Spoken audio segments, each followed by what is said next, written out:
lokasi Balai Desa Curah Jami, pertigaan Curah Jami, kantor kecamatan Curah Jami. Nah, barusan ada mobil Basarnas turun dari gunung.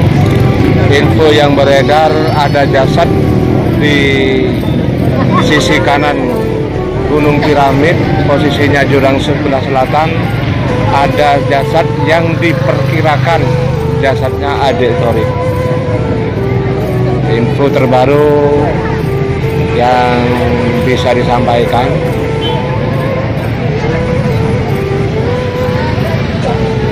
Kami di sini tetap memantau kabar-kabar terbaru,